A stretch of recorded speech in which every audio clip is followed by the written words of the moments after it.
აი ეს მიდგომა, რომ მფლობელებს მიაჩნიათ, რომ აქ შეიძლება მათ შორის საცხოვრებელი კომპლექსი განთავსდეს ამ შენობაში, ეს მიუთითებს იმას, რომ ესენი შემთხვევითი ხალხია აპოლოსთან მიმართებაში.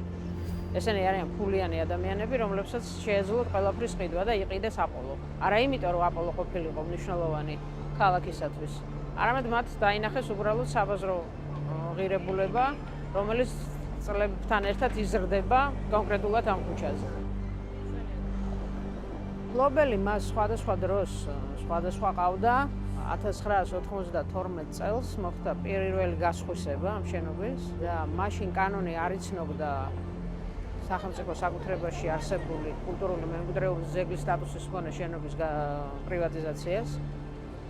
ეს მხოლოდ 2007 წლიდან იქნა დაშვებული.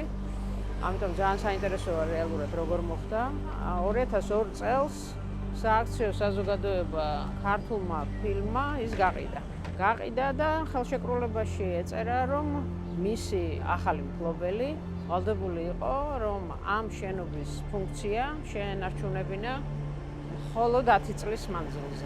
მას შემდეგ კიდე გაიყიდა შენობა. დღეს ის არის რამდენიმე კომპანიისა და კერძო მესაკუთრის ხელში. ყველაზე დიდი წილი არის აზერბაიჯანული ინვესტიცია, ბიზნესი უпроსორად. ნაწილი თუ არ ვცდები 10% ეკუთვნის ქართული ოცნების დღევანდელი დეპუტატის ვასილ ჩიგოგიძის შვილს, ასევე სვანიძეების ოჯახს, რომელი ოჯახის თბილისისათვის ცნობილია როგორც მირზა შაფის ქუჩის დამანგრეველი და ამაოხრებელი ინვესტიციის მქონე ოჯახი და კიდე რამდენიმე ადამიანს.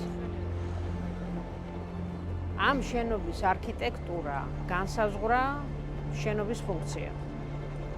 ეს ფუნქცია არის კინოთეატრი. სხვა რამის გაკეთება ფიზიკურად აქ შესაძლებელია, მაგრამ ეს შესაძლებლობა ნიშნავს, რომ ის დაანგრევს და გაანადგურებს ძეგლის სტატუსის მქონე ნაგებობას. ფასადის მხრიდან თუ არა შიგნიდან მაინც. და მისი შემკულობა ამ კინოთეატრის მნიშვნელობა ქალაქისთვის არის არა მხოლოდ მისი ფასადი, არქიტექტურა, არამედ მისი ფუნქცია. და ეს ორი მოცემულობა განუყოფელია ერთმანეთისაგან. იმიტომაც ვერ იყიდება სიმართლე რო გითხრათ, იმიტომ რომ კინო არ არის მომგებიანი ბიზნესი, ეს შეიძლება იყოს მხოლოდ ქალაქის ხელისუფლების მიერ გაკეთებული, თქვათ, გადადგმული ნაბიჯი, რომელიც მან შეიძლება რომ გადადგას და გამოისყიდოს და აქ იყოს მუნიციპალური კინო. და თუ ჩვენ ვამბობთ და ვთანხმდებით იმაზე, რომ ბიზნესი ამ თვალსაზრისით არ ჩადებს ინვესტიციას, იმიტომ რომ კინოთეატრი წამგებიანია, მაშინ ეს უნდა გააკეთოს ქალაქმა. და ეს შენობა იმსახურებს იმას, რომ ის დაშვებული შეცდომა, რომელიც თავის დროზე თუ არ ვიტყვით, რომ ეს იყო დანაშაული და ეს იყო დანაშაული. როდესაც ეს შენობა გაიყიდა და ძალიან ცნობილი კინორეჟისორები აწერენ ამას ხელს, ეს დანაშაული შეიძლება დღესაც რომ გამოსწორდეს. ამას იზამდა თავმოყარე ქალაქის ხელისუფლება, მაგრამ მას ახლაც აქვს ეს შანსი. მე არც ამის არ მჯერა სიმართლე გითხრათ, მაგრამ ყოველ შემთხვევაში ეს შანსი არსებობს იმ ხელისუფლებისთვის, რომელიც ადრე თუ გვიან იქნება ამ ქალაქში და იქნება ნამდვილად ხალხის მიერ არჩეული ხელისუფლება. აპოლო არის მნიშვნელოვანი ძეგლი.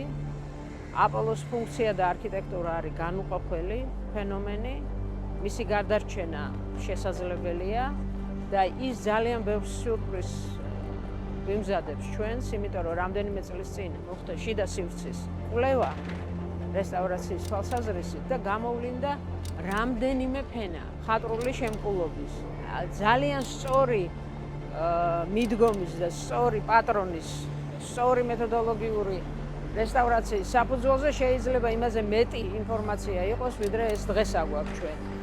ამიტომ მნიშვნელოვანია აქტიურობა, ოღონ აქტიურობა საზოგადოების იმ თვალსაზრისით, რომ ვაიძულოთ პატრონე, რომელიც ასევე ცოდავს ამ შენობასთან მიმართებაში, იმიტომ რომ წლების განმავლობაში ეს შენობა იყო ღია, აქ რაღაცნაირი ჯგუფები იკრიბებოდნენ, რომლებმაც მთლიანად ლამის დალეწეს ინტერიერი ამ შენობის და ჩვენ თხოვდით მაშინ, რომ ჩაეკეტათ საკუთარი შენობის კარი, რომ იქ ხალხი, ესეთი შემთხვევითი ხალხი არ შესულიყო და ეს მათ არ გააკეთეს. ამიტომ ვინც კი აპოლოსთან მიმართებაში რაიმე შეხებაში როდესმე ყოფილა, ყველა სწოდავს ამ ნაგებობასთან მიმართებაში. და ეს შეცდომები მხოლოდ ხელისუფლების გამოსასწორებელი არ არის, ეს მათი გამოსასწორებელია. და მათ შორის კინოსფეროს წარმომადგენლების, რომლებმაც თავის დროზე ძლავრი პროტესტი ამასთან დაკავშირებით, ყოველ შემთხვევაში მე არ მახსოვს, რომ ყოფილიყო დიდი პროტესტი არც 92 წელს და არც 2002 წელს.